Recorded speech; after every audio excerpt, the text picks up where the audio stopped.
प्रात्यक्षिक दिलेलं आहे ते थोडं सांगण्याचा प्रयत्न करतो. तर seed treatment, seed germination test आपण का करतो? सीड जर्मिनेशन टेस्ट हे म्हणजे केलंच पाहिजे.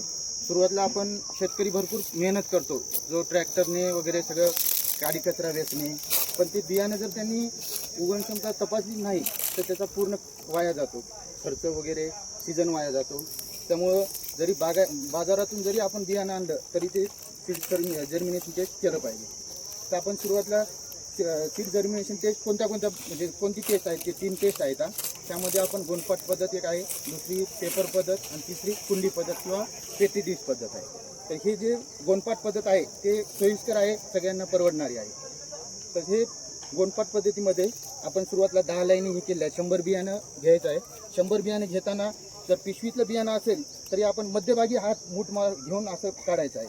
जे वरचं किंवा खाली हे केलेलं असं घेतलं नाही पाहिजे. तर ते बियाणं घेतल्यानंतर 100 आपण बियाणं करणार आहोत.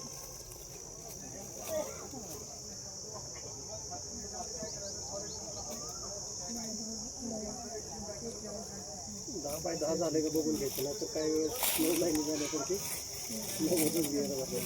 ते 10 बाय 10 100 बियाणे घेतलेलं आहे आपण.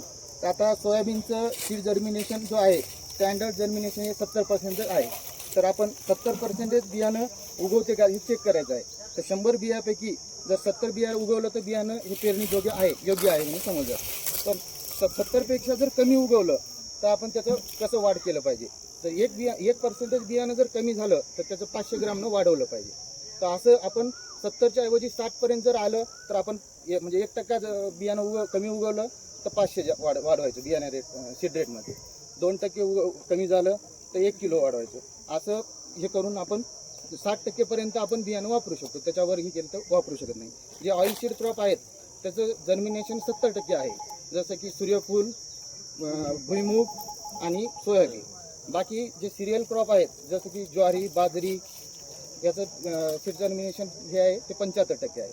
ते ह्या पद्धतीनुसारच त्याचं पण हे होते. आणि मक्याचं जे आहे सीड जर्मिनेशन हे 90% आहे. तर याच्यामध्ये जे चांगले बियाणं उगवलेलं आहे तेच आपण मोजायचं आहे.